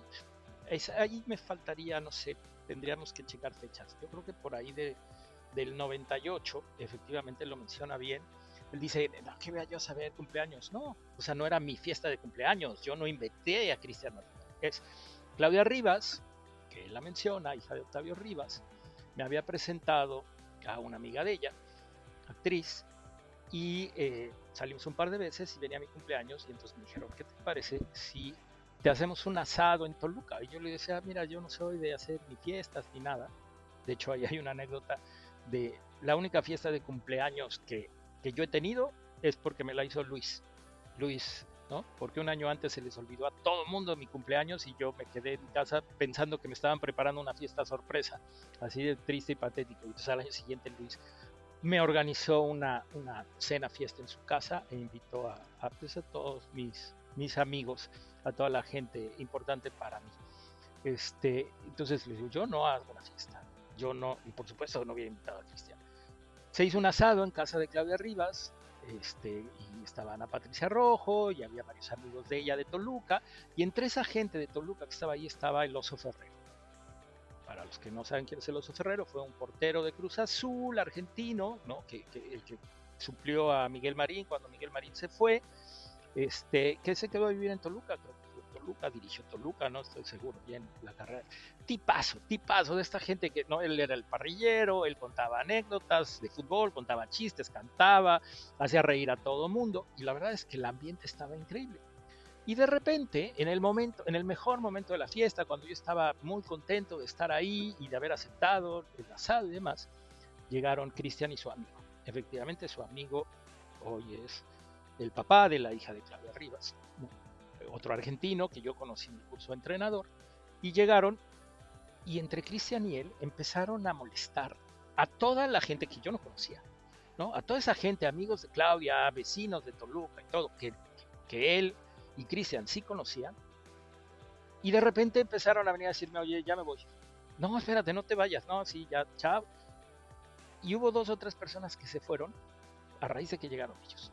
Y entonces, aunque Cristian no se acuerde, porque no fui con Cristian a decirle vete, él estaba con Aldo y fui a decirle a Aldo, a quien yo conocía, le dije, oye, güey, necesito que se vaya. ¿Por qué? No sé qué. O sea, Aldo haciéndose el canchero, le dije, necesito que se vaya, porque si no se van, los saco, ¿no? O sea, güey, llegaron a echar a perder la fiesta. Entonces, por favor, vete. Y bueno, pues no, yo creo que habrá visto mi cara y que lo decía en serio y se fueron, ¿no? O sea, no fui a decirle, Cristian, vete porque te matan. Cristian en ese momento efectivamente no era Cristian Martinoli el famoso, pero tenía muy claro quién era yo. Sí. Ah, no se acuerda porque no fue relevante. Sí, no fui a decirle a él, fui a decir a Aldo, pero fui a decirle, váyanse los dos. Después, Aldo fue entrenador del Tec Toluca, hacía muchas trampas en el Tec Toluca, yo dirigía la Náhuac del Sur, tuvimos un par de conflictos ahí fuertes, incluso él, tuve yo que ir a declarar ante la junta de la liga, no sé, con ADEIP, me parece, porque él quería ganarnos un partido en la mesa, a propósito ahora de ganar partidos en la mesa, y pues al final se la peló, calificamos nosotros, él queda fuera, y pues ahí nos hicimos de palabras, ¿no? Pasa, no sé, un par de meses y un día en un antro, en Alta Vista, me los encuentro. O sea, yo voy entrando, yo tenía un amigo que medía 2 metros, literal 1,99. Y le digo, puta, ese güey que me caga. Y entonces me decía, pues tú dime y lo madreamos. Y yo no soy de madrear a nadie. Y entonces vi que estaba Aldo con Cristian y se acercaron. Se acercó Aldo, Cristian se quedó a unos metros, se acercó Aldo, ¿qué onda? ¿Cómo estás? Y yo hoy creo que hice mal, porque pues, lo que se pasa en la cancha tendría que quedarse en la cancha, aunque claro, él lo sacó de la cancha y lo llevó a las oficinas. Le dije, güey, ni me hables, cabrón, vete de aquí, no te me acerques, yo contigo no tengo nada que hablar. No se lo tuve que decir 2 veces, se dio la vuelta, se fue y se alejaron de donde estaba yo y después no los volví a ver. Yo no sé si se quedaron, yo no sé si se fueron, yo no sé qué le dijo Aldo, a lo mejor le dijo ya lo saludé y ya vámonos, o si le dijo puta che mamón, ¿no? No sé, no me importa, pero bueno, de que sabe quién soy, sabe quién soy. Y la última que yo creo que se le borró en este efecto Mandela que dice que tuve yo, esta que es la más extraña. Estaba yo un día en mi casa iba a jugar la selección, me parece, y acababa yo de calificar a la Copa del Mundo y suena mi teléfono y era Jorge Campos. Contesto señor Raya, habla Cristian Martinoli. Y yo, hola, ¿qué tal, señor Martinoli? Así, él me dijo de usted y yo le contesté de usted. ¿Cómo está? No sé qué. Bueno, antes que nada, felicitarlo por su pase al Mundial. Oye, estamos aquí con la leyenda, con Jorgito Campos, y estamos viendo la posibilidad de que se integre a tu selección para la Copa del Mundo. Me hablaba de usted, ¿no? Pero obviamente, pues entendiendo quién es Jorge Campos, tenemos que poner algunas condiciones. La primera es, él necesita habitación solo, viajar en primera. O sea, empezó como en plan de desmadre y no va a entrenar, por supuesto necesitamos la camiseta número 9, no sé qué. Y la verdad es que yo sonreía, me dio, o sea, ¿no? Lo estaba haciendo en buena onda, en plan de broma. Creo que Martinoli, cuando quiere ser chistoso, pues es un tipo muy hábil, muy inteligente, puede ser chistoso. Cuando quiere ser hijo de puta lo es, ¿no? Y eso creo que le sale mejor. Y entonces mi respuesta fue, a ver, yo no sé si usted sepa, señor Martinoli, que la razón por la que yo estoy en la selección de playa tiene que ver porque Jorge Campos me recomendó. Entonces, Jorge Campos en esta selección puede hacer lo que se le antoje. Es más, si él quiere venir y sentarse y poner la alineación, lo puede hacer y yo me hago un lado. De ese tamaño es la jerarquía que tiene Jorge Campos en este equipo. También lo dije de desmadre, obviamente. Hombre, qué bueno, pues entonces ya nada más faltará afinar detalles. Me dio gusto saludarlo. Sí, igualmente. Le mando un abrazo, yo también. Y aquí le paso a Jorge. Y lo primero que me dice Jorge, hey, es desmadre, no, güey, ya lo sé, ¿no? Y entonces Jorge y yo platicamos otros 10, 15 minutos y la madre, y me decía, sí tengo ganas de ir a entrenar, y yo, pues güey, ya sabes que puedes venir cuando quieras, tal.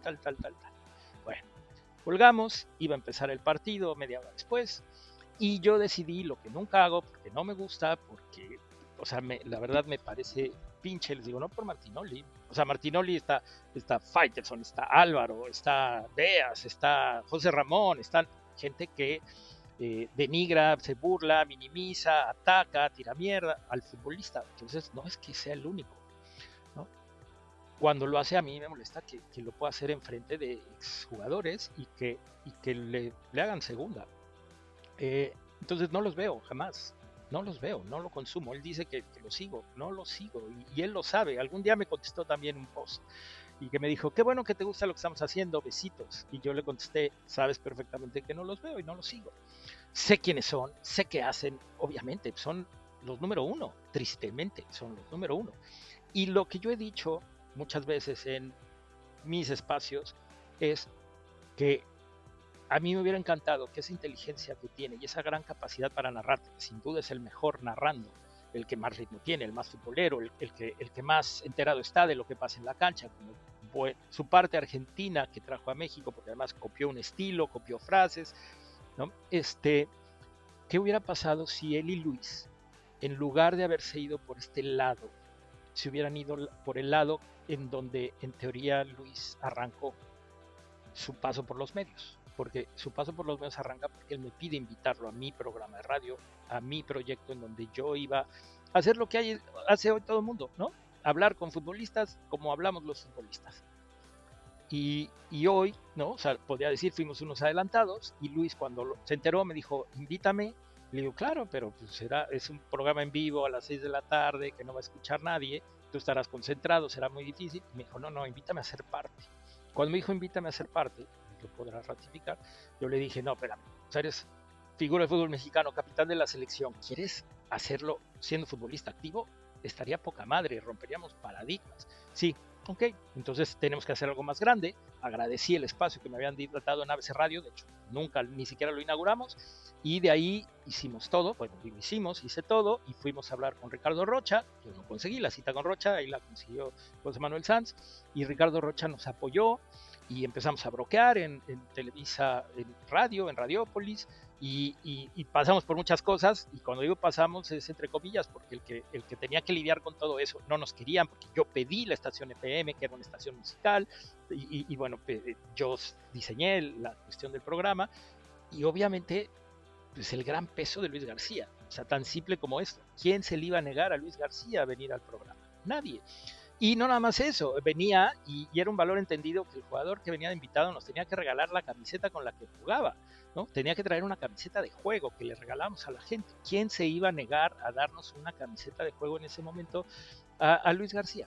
Y entonces tuvimos desde Bora Milutinovic, que fue el primero, hasta Enrique Borja, que era el presidente de la federación, pasando por todas las figuras, rompimos récords, hicimos un programa en vivo con García Aspe y Ramón Ramírez previo un clásico en liguilla, y lo hicimos con gente en el estudio. Y la otra, sí, que recuerdo rápido, digo, después si quieren me preguntan, hicimos una vez un programa en vivo, porque además lo hacíamos en vivo, Luis en Arabia, en la Copa Rey Fahd, a las 5 de la mañana, creo que eran, yo en Barcelona, en una cabina de teléfono, con una catalana que me quitaba el frío, una cabina de teléfono público, porque el celular se oía muy mal, y lo hicimos con Isaac Terrazas, el programa. Y entonces Luis estaba en el teléfono del baño del cuarto de Terrazas. Terrazas acostado en la cama en ese teléfono, yo en el baño, yo en el teléfono público en Barcelona, y Cuauhtémoc era el compañero, y en algún momento del programa Cuauhtémoc levanta el teléfono y dice: Raya, ya deja de estar mamando el palo, ya es muy tarde, ya vete a dormir. Al mismo tiempo se corta la llamada y nosotros desde México intentan llamar al hotel, a Arabia Saudita, no entraba, no nos comunicaban porque la Puente había pedido que no le pasaran llamadas a la gente, entonces no había cómo comunicarnos con Luis para decirle, güey, y entonces Luis pensaba, después decía, yo pensé que nos había cancelado Gobernación por las groserías de Cuauhtémoc. O sea, la verdad, una anécdota muy chistosa, que es una de millones que tuvimos, era realmente un programa exitoso. Entonces, bueno, pues que Cristian diga, no lo conozco, no sé qué, está bien, no pasa nada, el efecto Mandela me parece que le pasó a él, ¿no? Se le olvidó esa llamada.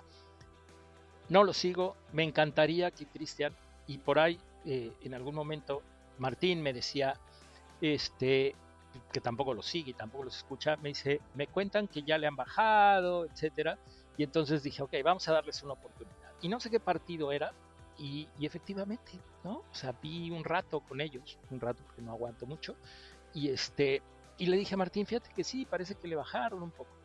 A la siguiente ocasión que tuve oportunidad de tener la opción de escucharlos a ellos, lo puse y fueron un desastre, y lo escribí y dije, no, perdón, pero no aguanto 2 minutos escuchando las chingaderas. Sí escucho las entrevistas que les han hecho a ellos, y que, o sea, a Luis y a él, como escucho las de todo mundo, ¿no?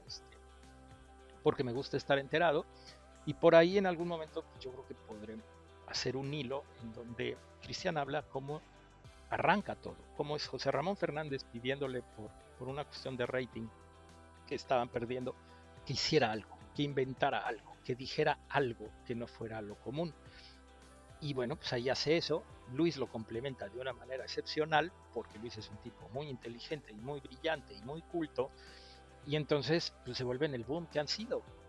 Tristemente ese boom, y lo tendrán que reconocer, ¿no? Y Martinoli dirá, me vale madres, no es mi obligación. Pues no, ya lo sé que no.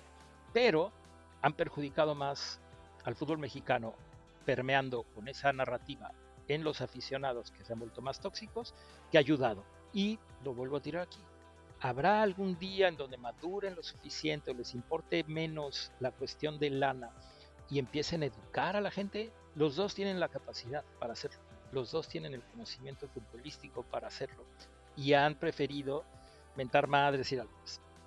Ayer hablé por teléfono con mi mamá, con esto voy a cerrar, y me decía que en algún momento ella le salió, ¿no? En sus redes sociales, sí, Martinoli, Luis García rompen las redes y y decidió ponerle play. Y me dijo, la verdad es que terminé asqueado, dije, ¿esto lo oyen los niños? ¿Esto lo oyen? ¿No? O sea, tantas groserías, tantas cosas tan corrientes. Y le dije, jefa, no. O sea, sí lo oyen y a la gente le parece chistosa. O sea, no es para, o sea, lo que tú esperabas encontrarte a Luis García que tú conociste, ya no es, ¿no? Su personaje en los medios es otro. Y bueno, pues hasta aquí 23 preguntas, debe haber sido larguísimo. A los que llegaron hasta acá les agradezco. Acuérdense, denle like, suscríbanse, recomiéndenlo, activen las notificaciones. y pues participen, estén pendientes en @RamonRaya23 para darme con todo, para cuestionarme, para criticarme, para insultarme. Bueno, pues lo que sigue es los pongo en mute y sobre todo para los que tengan ganas de ver el fútbol de una manera diferente a lo que normalmente sucede en los medios. Acuérdense que también hacemos Corazón Verde. Les mando un abrazo, nos vemos la próxima.